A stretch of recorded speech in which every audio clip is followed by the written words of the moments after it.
Government of the Commonwealth of Dominica, Discover Dominica Authority, and Platinum sponsor Digicel presents Dominica's 5th Jazz and Creole Festival, June 1st through 8th, 2014. A fusion of color, music, fun, and laughter. So bring the kids, blankets, friends for a Sunday afternoon of relaxation at Fort Shirley Cabritz National Park, featuring Grammy winners Angelique Kidjo, Marla Rosado, along with Jack Schwartz Bach Trio, the soulful Dominican sounds of Heston Francis, Grieve, and the 8 Note Band. Main stage tickets now on sale at $75 EC. Start time 2 p.m. sharp.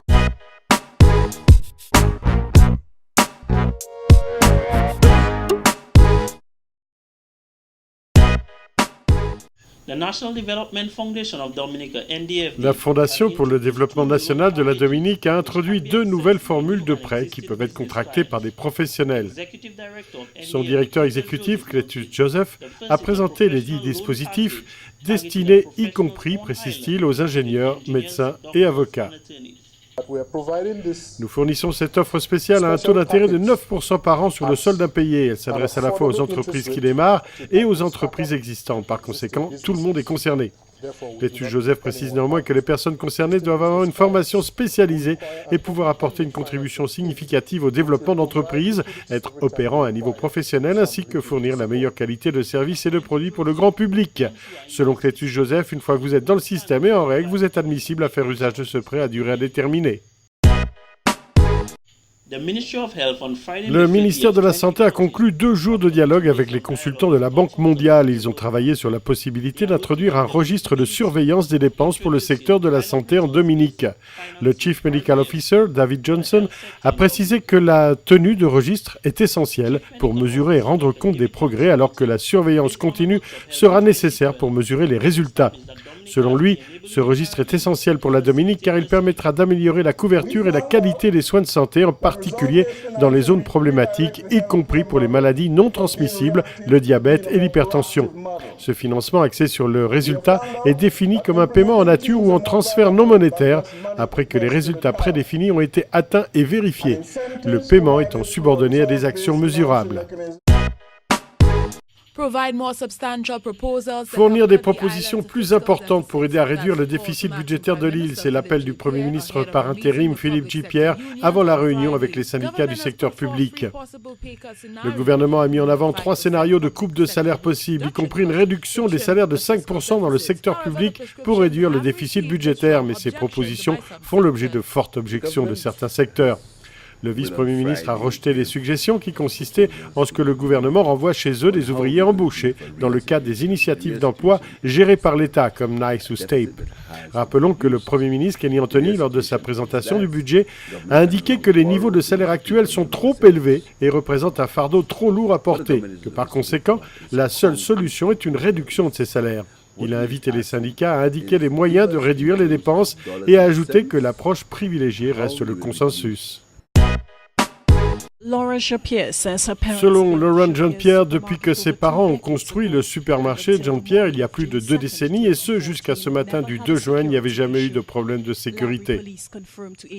La police a en effet confirmé être à la recherche d'un groupe de cambrioleurs qui ont fait irruption dans le supermarché ainsi que dans un autre établissement à proximité.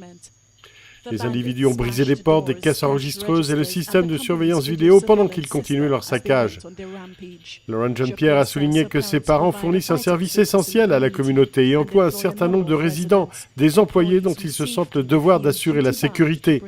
Selon elle, la situation est inquiétante, d'autant que les propriétaires avaient investi dans des équipements de sécurité modernes pour protéger l'entreprise et son personnel. La famille travaille actuellement avec ses agents d'assurance pour calculer les pertes, dit-elle, mais elle ajoute que l'établissement ne pourra pas se permettre de subir un autre incident de ce genre. L'aménagement des bassins versants est au cœur d'un forum de 2 jours réalisé par le ministère de l'Agriculture grâce à l'appui de la coopération française. C'est une occasion pour des experts étrangers et haïtiens de partager leur expérience dans la gestion des bassins versants. Le ministère des Travaux publics, celui de l'Environnement et également des responsables d'ONG prennent part à cette réunion pour améliorer la qualité de l'environnement haïtien. Après 2 jours de discussion entre le chef de l'État, le président du Sénat et des parlementaires de l'opposition, Les deux partis, à savoir l'exécutif et le législatif, ne sont pas parvenus à trouver d'accord sur la nature et la composition du Conseil électoral provisoire dans la perspective des élections.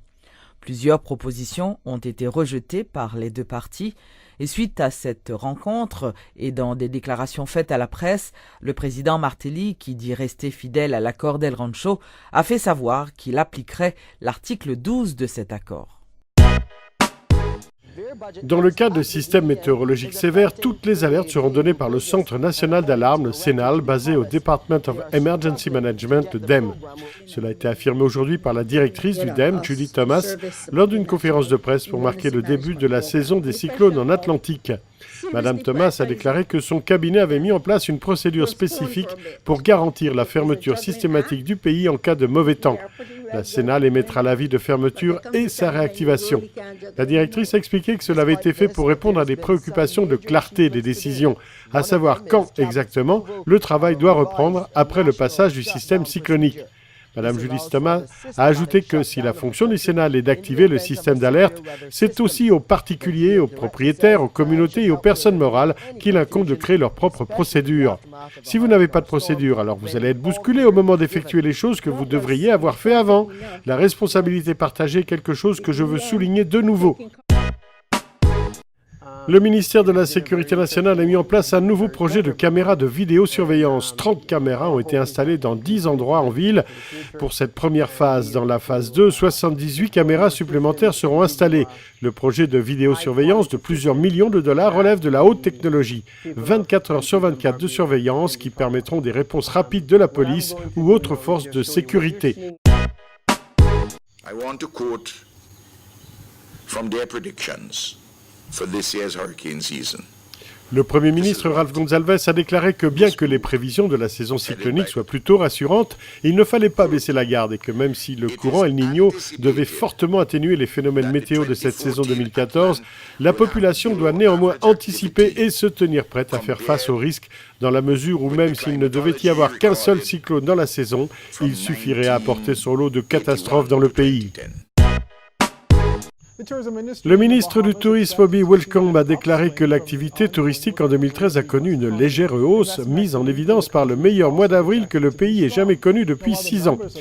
Bobby Wilcombe a précisé qu'il était pourtant prévu une baisse de la performance touristique compte tenu de la diminution de la capacité en matière de transport aérien. Il a estimé que les dépenses des touristes ont diminué de 3% en 2013 et que le nombre de visiteurs en escale a diminué de 4%, passant de 1 420 000 à 1 360 000. Néanmoins, nous avons connu le meilleur mois d'avril cette année depuis 6 ans et le mois de mai affiche la même tendance. Je pense que nous sommes sur la bonne voie, mais nous continuons à travailler. Une fois que le quai de croisière en eau profonde sera terminé pour accueillir les navires de jour comme de nuit à Bimini Superfast et que le nouvel hôtel sera ouvert en fin d'année, on peut s'attendre à quelques 500 000 arrivées de touristes annuels à Bimini. Les îles Vierges font partie des 48 États des États-Unis qui se sont engagés à mettre fin aux agressions sexuelles dans les prisons fédérales. En vertu de la loi adoptée en 2003 par le Congrès, 2014 est la première année où les États peuvent bénéficier de certains fonds fédéraux sous réserve de démontrer leur intention de se conformer à la loi. Il est clair qu'aborder la question de la violence sexuelle dans les établissements de confinement est une priorité nationale et nous assistons là à un changement majeur dans la culture des systèmes de justice pénale de notre pays. Le ministre de la Santé, Fenton Ferguson, affirme que le pays peut déjà observer les avantages de la promulgation de la loi sur la réglementation sur le tabac en vertu de la loi sur la santé publique de la Jamaïque. Déjà, nous avons pu constater la réduction des admissions dans les hôpitaux pour certains types de maladies ou concernant des patients qui auraient normalement été affectés par la fumée du tabac dans les lieux publics, a déclaré Fenton Ferguson. Il s'exprimait dans le cadre de l'opération anti-tabac dans les écoles publiques sur le thème « Sans fumée dans les espaces publics, c'est votre droit d'être à l'abri ». Le ministre a souligné que le ministère est également très heureux de l'appui reçu par la population suite à l'adoption de la loi. Alors que nous avions des personnes opposées au départ, dit-il, les enquêtes confirment que 83% de la population est désormais favorable à cette réglementation.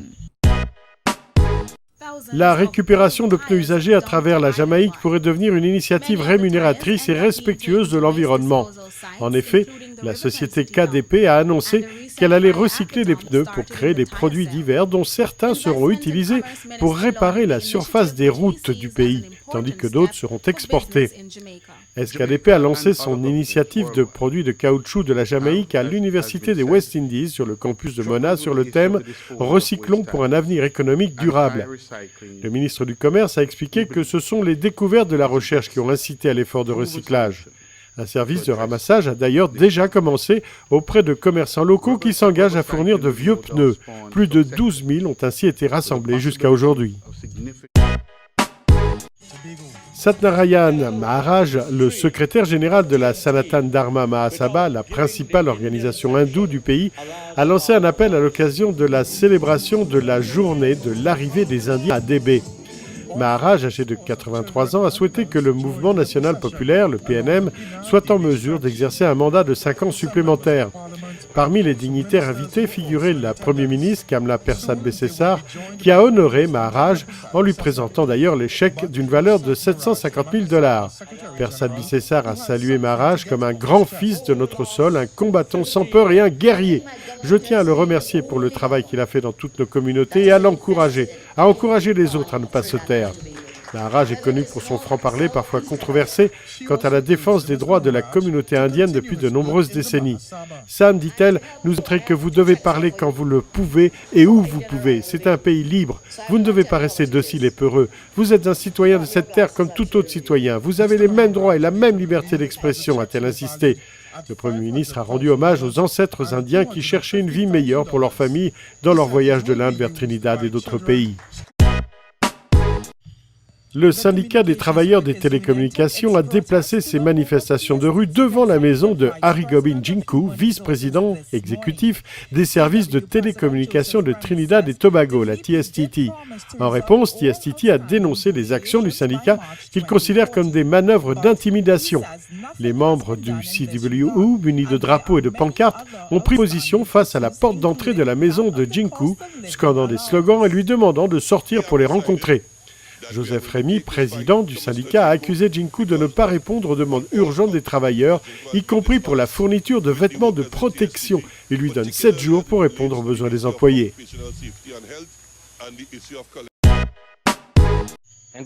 À Cuba, le président de la Chambre de commerce des États-Unis a appelé à entamer un nouveau chapitre dans les relations avec la Havane. La Chambre de commerce des États-Unis croit qu'il est temps de retirer les barrières qui sont là depuis trop longtemps et qu'il est temps de travailler pour surmonter nos différences.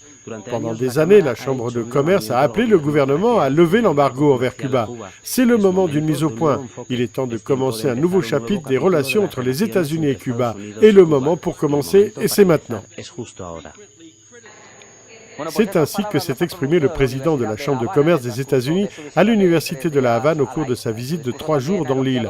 Dans son discours, il a aussi fait l'éloge des réformes menées par Raúl Castro, réformes grâce auxquelles le nombre de petites entreprises a augmenté. De plus, il a affirmé que Cuba a un grand potentiel pour attirer des investissements, non seulement des États-Unis, mais également du monde entier. Raúl Capote, vous êtes un ancien agent double entre les États-Unis et Cuba. Pouvez-vous nous expliquer comment vous avez été approché? Le travail de rapprochement des Nord-Américains a commencé très tôt. J'étais dirigeant d'une organisation pour les jeunes artistes et écrivains qui s'appelle Asociación Hermanos Saiz. Et quand le projet a commencé à fonctionner dans la ville avec un siège, une activité, ils se sont rapprochés de nous. C'était des présumés professeurs dans des universités américaines, dans des universités européennes, des représentants d'ONG. Ils venaient, selon leur dire, nous aider, collaborer avec nous, nous aider financièrement. De manière générale, ils voulaient faire de nos rêves une réalité. Ils ont commencé à prendre contact avec nous, mais ils ont aussi commencé à mettre des conditions à leur aide. Beaucoup d'étrangers en situation irrégulière se sont présentés à la gouvernance de la province de la Romana où sont réalisées les inscriptions sur les formulaires de régularisation. On demande seulement aux gens arrivés à l'aéroport ou au port de conserver le passeport de leur pays d'origine. Peu importe qu'il soit encore valide ou pas, il faut qu'ils se présentent à notre bureau avec ce document. On va ensuite prendre leurs données biométriques et ceux qui remplissent toutes les conditions auront après environ 45 jours leur carte d'identité finale.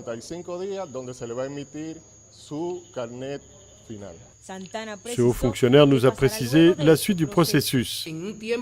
Ensuite, après un certain temps, on leur donnera un permis de résidence provisoire jusqu'à ce qu'ils obtiennent un permis de résidence définitive.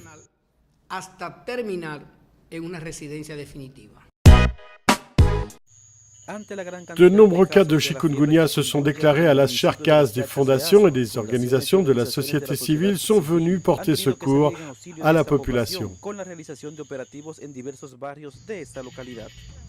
Pour moi, je crois que quasiment tout le monde a eu cette maladie. Je ne sais pas d'où ça vient. J'avais des douleurs dans la jambe et qui sont remontées peu à peu jusqu'au bas de mon dos pour finir dans mon autre jambe. J'en ai eu aussi ici, dans les bras, avec de la fièvre et des maux de tête. Selon les habitants, les symptômes de cette maladie ont affecté toutes les familles. Ils émettent également des doutes par rapport au fait que cette maladie soit transmise réellement par un moustique. Je l'ai eu, mon fils l'a eu. Elle là-bas, regardez comment est son corps. Tout le monde l'a eu. Des cheveux froids, des maux de tête et des douleurs aux jambes. J'ai encore mal aux genoux.